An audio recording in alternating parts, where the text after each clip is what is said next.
Hello students, welcome to the course Operation Research and Technique. In last we have studied about branch and bound technique, Gomori's constraint. All these are and comes under the category of integer programming problem.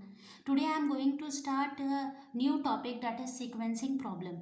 Students, it is the part of module 3, unit 3. But whatever the things which is very easy to understand, that I am just explaining at first. Sequencing problem is very easy to understand, that's why I am taking this topic at first. So this is the topic, sequencing problem, or we can also say that Johnson's rule for sequencing. It is a problem solving technique used to find the proper sequence order of a particular project or job, which help business organization to proper control over their production. Means ये जो sequencing problem होता है वो एक proper sequencing में हमारा मदद करता है कि हम कोई भी प्रोजेक्ट को या कोई भी जॉब को किस तरह प्रॉपरली अरेंज करें ताकि हमारा मैक्सिमम से मैक्सिमम प्रॉफिट हो और हमारा समय भी कम लगे। ठीक है, तो वही अरेंजमेंट का तरीका हम लोग सीक्वेंसिंग प्रॉब्लम में सीखते हैं। तो यहाँ पे हम एक एग्जांपल से ये समझाएंगे कि कैसे हम लोग यहाँ पे सीक्वेंसिंग प्रॉब्लम के थ्रू एक प्रॉपर अरेंजमेंट फाइंड आउट कर रहे हैं। लेकिन उससे पहले हम लोग ऑब्जेक्टिव पढ़ लेते हैं कि ऑब्जेक्टिव क्या होता है सीक्वेंसिंग प्रॉब्लम का। To select the proper sequence, हमारा main objective of sequencing problem is to select the proper sequencing. Number 1 is which reduces the total time to complete the job. अगर आपको प्रॉपर सीक्वेंस पता होगा कि किस काम के ख़त्म होने के बाद हमें किस काम को करना चाहिए, तो आपका काम जो है वो कम समय में कंप्लीट होगा। दूसरा, and which also reduces the idle time between the process of completing the job. कभी कभी कुछ ऐसे भी काम होते हैं, जैसे कि मान लो कि कोई प्रोडक्ट आपको बनाना है और उस प्रोडक्ट को बनाने के लिए अब हमें 3 तरह की मशीन्स का ज़रूरत पड़ता है। पहले मशीन ए में वो कुछ काम होता है, फिर मशीन बी से उसको गुजरना होता है, फिर मशीन सी से उसे गुजरना होता है। तो ऐसे केस में क्या होता है, मान लो कि मशीन बी अगर बिज़ी है और मशीन ए अपना काम करके रख दिया है, तो उस प्रोडक्ट को थोड़ी देर रुकना होगा क्योंकि मशीन बी अभी खाली नहीं है। उसी तरह से मान लो कि मशीन सी अगर है ना बिज़ी है, मतलब कुछ और काम कर रहा है, मतलब मशीन ये सी से हम कुछ और प्रोडक्ट्स को निकाल रहे हैं, उस टाइम है ना मशीन बी से जो प्रोडक्ट है वो तो हमारा फिनिश्ड है, तो उसे अगर हमें उसे फिर खाली रहना पड़ जाएगा, उस टाइम तक हम लोगों को खाली रहना पड़ जाएगा। तो वैसे केस में क्या होगा कि हमारा प्रॉपर यूटिलाइजेशन ऑफ मशीन नहीं हो पाएगा। या फिर ऐसे भी सोच सकते हो कि मशीन सी हमारा खाली है और मशीन बी अभी तक अपना काम ही नहीं किया है, तो ऐसे समय में, ऐसे स्थिति में हमारा मशीन सी खाली रह जाएगा।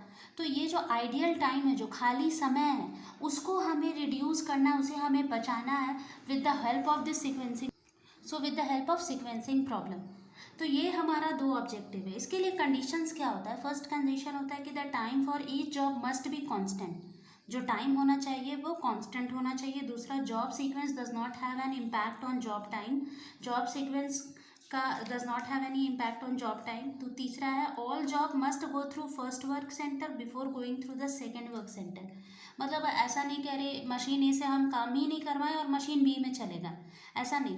पूरा एक सीक्वेंस में ही फॉलो करेगा कि पहले कोई भी प्रोडक्ट जो है वो मशीन ए से गुजरता है, फिर मशीन बी से गुजरता है, फिर मशीन सी से गुजरता है। तो ये प्रॉपर सीक्वेंस को वो फॉलो करेगा। चौथा है कि there must be no job priorities, और इसमें भी कोई प्रायोरिटी बेसिस पे नहीं होना चाहिए कि नहीं मेरा अभी हमें इस काम को पहले प्रायोरिटी देना चाहिए, वैसा कोई प्रायोरिटी बेसिस नहीं होना चाहिए। मैथ्स हम लोग वहीं पे लगा सकते हैं जहाँ सब कुछ हम लोग का एक नॉर्मल, एक प्रॉपर रूल्स के हिसाब से चलता हो। ठीक है, तो यहाँ पे हमारा एक क्वेश्चन है, ये क्वेश्चन हम सिर्फ आप लोगों को ये समझाने के लिए लिए हैं कि सीक्वेंसिंग प्रॉब्लम में हम लोग काम कैसे करते हैं। यहाँ पे अभी हम कोई एल्गोरिदम नहीं बताए हैं, क्योंकि यहाँ पे भी जनरली n जॉब्स 2 मशीन होता है, n जॉब्स 3 मशीन्स होता है, ग्राफिकल मेथड होता है, n जॉब्स n मशीन्स होता है, तो ऐसे काम होते हैं। लेकिन हम लोग अभी जस्ट एक एग्जाम्पल ले रहे हैं to understand that what is the real work we are doing in sequencing problem. So solve the following sequencing problem using Johnson's algorithm method and find out total runtime elapsed time and total ideal time। मतलब कितना देर तक machines हमारा चला, run time उसका क्या है, और total idle time क्या है कि कितना देर तक वो खाली रहा, ये हमें निकालना है। हमारे पास 5 जॉब है, A B C D E, और हमारे पास 2 मशीन्स है, मशीन 1 एंड मशीन 2। मशीन 1 में जॉब ए 4 घंटा समय लगाता है और मशीन 2 में 2 घंटा। मशीन बी को जॉब ए में जॉब ए बी को मशीन 1 में 3 घंटे का समय लगता है और मशीन 2 में 9 घंटे। मशीन जॉब सी को मशीन 1 में 5 आवर्स का समय लगता है और मशीन 2 में 1 आवर्स। डी को 7 आवर्स एंड 3 आवर्स एंड ई को 8 आवर्स एंड 5 आवर्स। तो हमारा ये क्वेश्चन है कि हम लोग इस काम को कैसे, कौन सा जॉब को पहले करें या कौन सा जॉब को बाद में करें कि हमारा रन टाइम भी कम हो और आइडियल टाइम भी कम हो, सब दोनों ही हमारा रिड्यूस हो सके। तो देखिए हम लोग इसको कैसे सॉल्व करते हैं।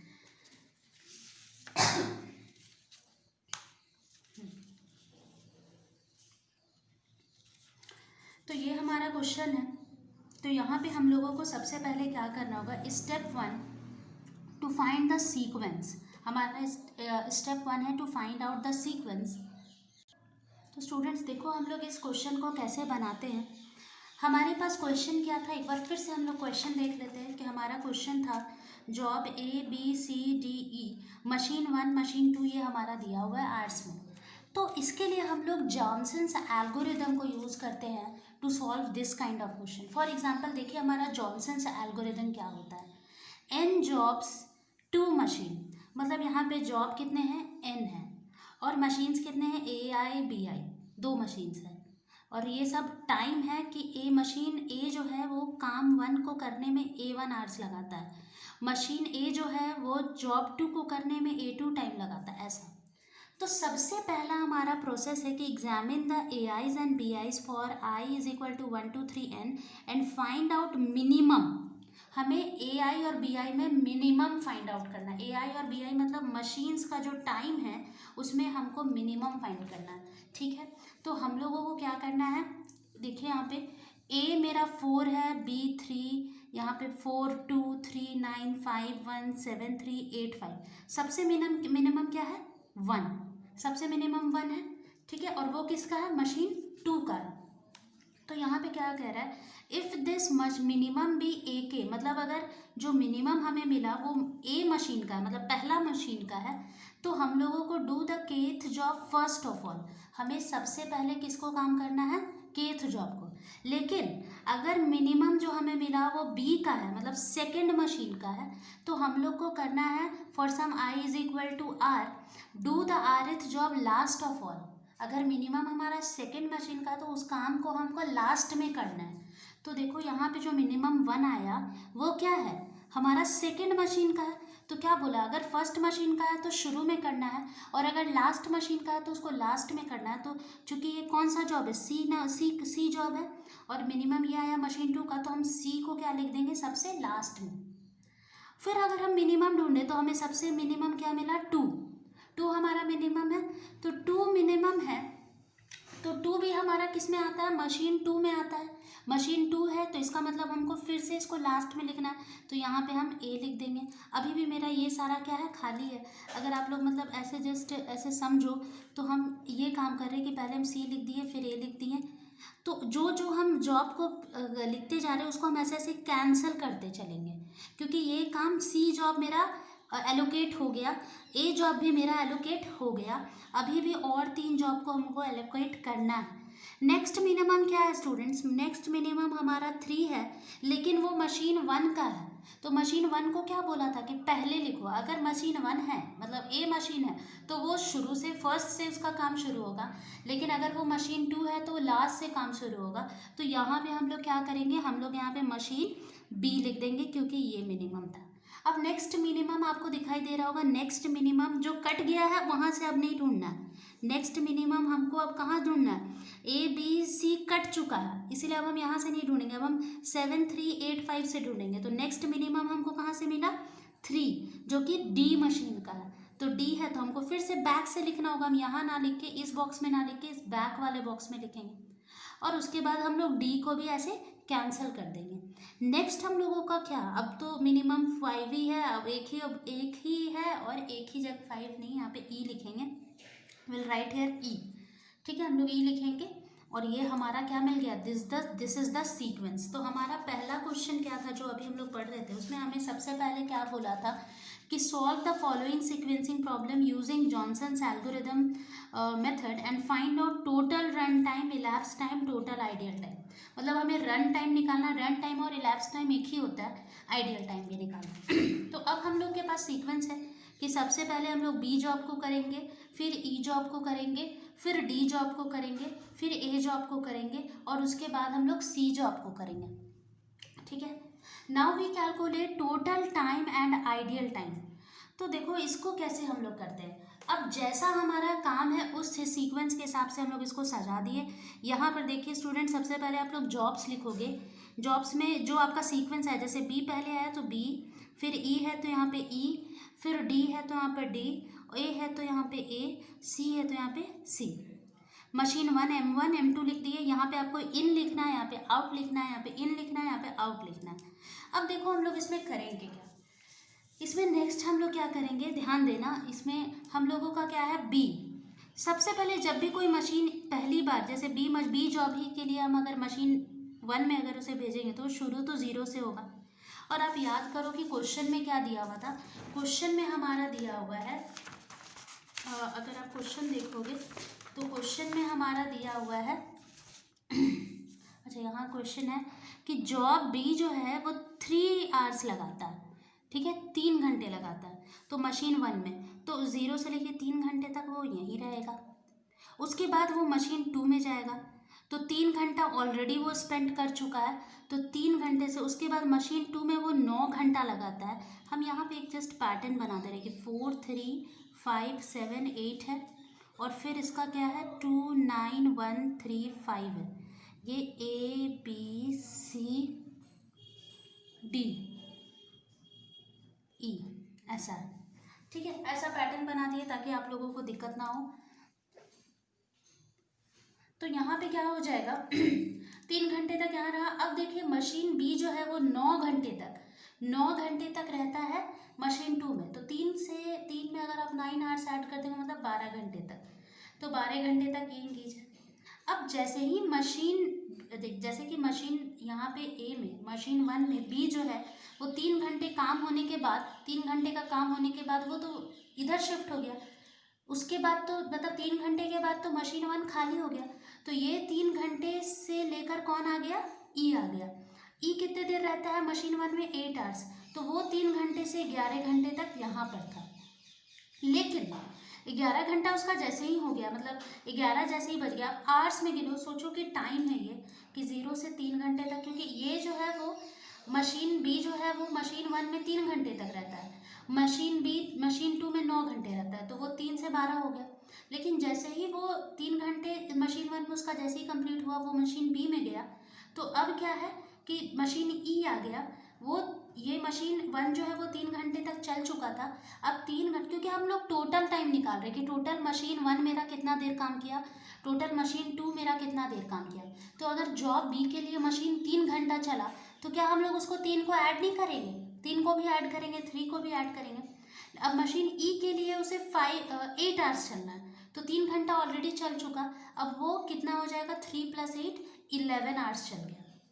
अब यहाँ पर से मशीन 1 के पास से काम होने के बाद वो मशीन 2 में जाएगा, लेकिन 12 आवर्स तक तो मशीन 2 क्या है, इंगेज है किसके साथ, बी के साथ। तो इसीलिए 1 घंटा इसे रुकना पड़ेगा। 1 घंटा यहाँ पे वो रुका और उसके बाद जैसे ही 12 बजा, मतलब 12 बजे तक में ये मशीन जॉब बी कंप्लीट हो गया मशीन 2 में, तो 12 से लेके 5 आवर्स तक, क्योंकि मशीन 2 में जो ई है वो 5 घंटे तक रहता है, 12 से लेके 17 घंटे तक कौन रहा, मशीन ई रहा। 11 के बाद तो मशीन ए खाली हो गया। तो 11 से लेकर अब डी में जो होगा, डी में 7 आवर्स है, तो 11 में और 7 आवर्स ऐड हो जाएगा तो वो 18 हो जाएगा। फिर देखो यहाँ पे तो हमारा जो पहला मशीन है, तो हमारा जो जॉब ई जो है वो 17 घंटे में ही मशीन 2 में ख़त्म हो गया। लेकिन जॉब डी जो है वो 18 आवर्स में मशीन 1 से ही, तो यहाँ पर अब मशीन 2 को 1 आवर्स वेट करना पड़ा कि ये 18 आवर्स होगा तभी जाकर जॉब डी जो है वो मशीन 2 में आएगा। तो यहाँ पे 17 से यहाँ पे 18 हमें लिखना पड़ा, क्योंकि ये 18 जैसे ही इसका 18 आवर्स यहाँ पे पूरा नहीं होगा, मतलब कि 5 आवर्स यहाँ पे पूरा 5 yes D is 3 hours, D is 7 hours. तो जैसे ही इसका 7 आवर्स कंप्लीट नहीं होगा तब तक वो मशीन 2 में नहीं जाएगा। पहले ही हम लोग कंडीशंस पढ़ लिए थे। कंडीशन में हम लोग क्या पढ़े थे कि all job must go through first work centre before going through the second work centre. तो इसीलिए अब जब तक 11 जहाँ पे ये तो 11वें घंटे में जॉब ही कंप्लीट हो गया, लेकिन चूंकि ये 12 घंटे में कंप्लीट हो रहा है इसका जॉब भी, तो इसीलिए वो 1 घंटा यहाँ पे वेट कर रहा है। तो जो वेटिंग आ रहा है ना उसी को हम लोग आइडियल टाइम कहते हैं, और जितने देर काम करता है उसको हम लोग रन टाइम कहते हैं।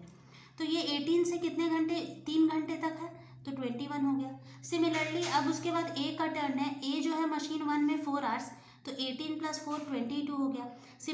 और ये तो 21वें घंटे में ही कंप्लीट हो गया तो काम, लेकिन यहाँ पे 1 घंटा इसको वेट करना पड़ा क्योंकि जॉब ए जो है वो मशीन 1 में 22 आवर्स तक, क्योंकि जॉब ए को मशीन 1 में कितने आवर्स रहना था, 4 आवर्स, और 4 आवर्स के लिए 22 हो रहा था, और इसका 21वें आवर में ही काम खत्म हो गया था। तो 1 घंटे तक ये वेट किया कि जॉब ए आएगा, वो काम करेगा, तभी जाकर वो दूसरे जॉब को करेगा, क्योंकि हमारा पहले ही रिस्ट्रिक्शन है, पहले ही हम लोग कंडीशन पढ़ चुके हैं कि जब तक एक काम खत्म नहीं होगा तब तक दूसरा काम को स्टार्ट नहीं करेंगे। फिर हम लोग आते हैं जॉब सी में। जॉब सी जो है वो 5 आवर्स का समय लेता है, तो 22 + 5 27 हो गया।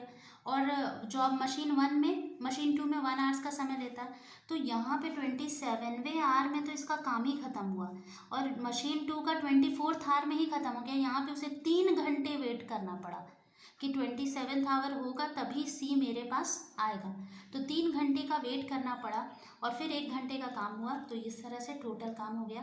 तो टोटल काम खत्म होने में हमारा समय क्या लगा, total run time means total time taken to complete a job, 28th hour में ही हमारा पूरा काम कंप्लीट हो गया। Total run time is 28 hours, जिसमें कुछ मेरा आइडियल टाइम भी है, क्योंकि आप अगर जोड़ोगे तो आपको बहुत जगह मिलेगा कि यहाँ पर देखो, यहाँ पे 1 घंटा का गैप है, मतलब 1 घंटा यहाँ रुका रहना पड़ा। 21 है तो यहाँ 22 है, मतलब 1 घंटा यहाँ भी रुकना पड़ा, 2 घंटा। फिर यहाँ पे देखो 24 है तो यहाँ 27 है, मतलब 3 घंटा यहाँ भी रुकना पड़ा। और मशीन 2 तो 3 से शुरू ही हुआ, मतलब वो शुरू में भी 3 आवर्स तक रुका ही हुआ था। ये शुरू हो गया था मशीनें, लेकिन मशीन बी को 3 आवर्स तक रुके रहना पड़ा कि जॉब बी जो है वो मशीन ए से होकर गुजरेगा तब मेरे पास आएगा। तो इस तरह से अगर हम मशीन ए का टोटल आइडियल टाइम, रुका हुआ टाइम अगर देखें, तो मशीन ए को मात्र 1 घंटा रुकना पड़ा, क्योंकि काम खत्म हो रहा है 28वें घंटे में, और मशीन 1 का काम 27 घंटे में ही खत्म हो गया, तो उसे मात्र 1 घंटा रुकना पड़ा। 28 - 27 कर दिए। लेकिन अगर बात करें जॉब फॉर मशीन बी, तो फॉर मशीन बी के लिए यहाँ पे देखो 3 आवर्स का गैप यहाँ पे शुरू में 3, फिर यहाँ पे 1 आवर का गैप है 1, फिर यहाँ पे 3 आवर्स का गैप है 3, और एक और गैप 17 और 18 के बीच में 1 आवर्स का, तो टोटल उसके लिए आइडियल टाइम 8 आवर्स हो गया। तो इस तरह से हमारा ये आइडियल टाइम और रन टाइम निकाला जाता है। आइडियल टाइम मतलब खाली समय, जिस समय मशीन काम नहीं कर पा रहा था, क्योंकि जो जॉब है वो उस टाइम मशीन 1 में इंगेज था, ठीक है, इसको हम लोग आइडियल टाइम कहते हैं।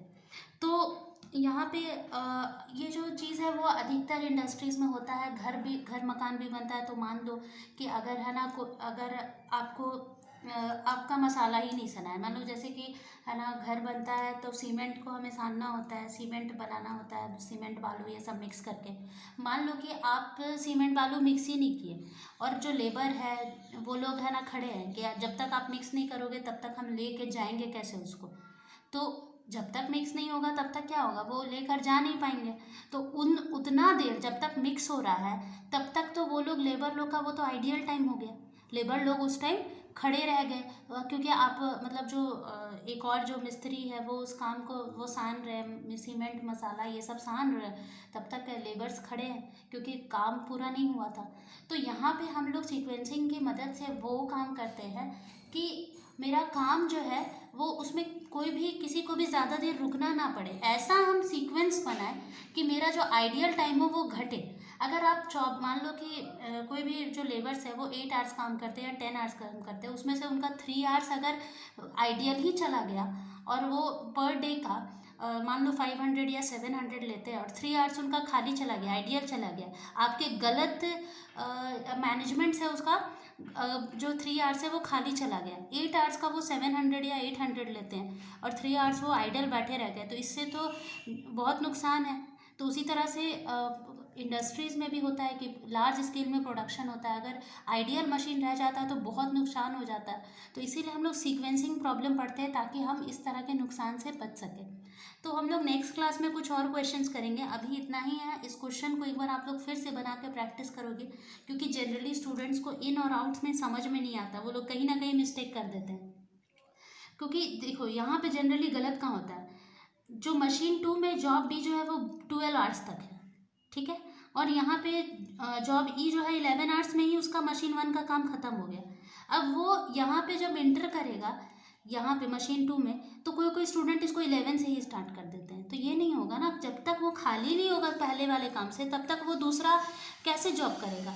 तो इसीलिए हम लोगों को ये सब चीज़ ध्यान में रख कर इसे सॉल्व करना है। अगर कुछ भी डाउट होता है आप इसे डिस्कशन फोरम में पूछो। Thank you.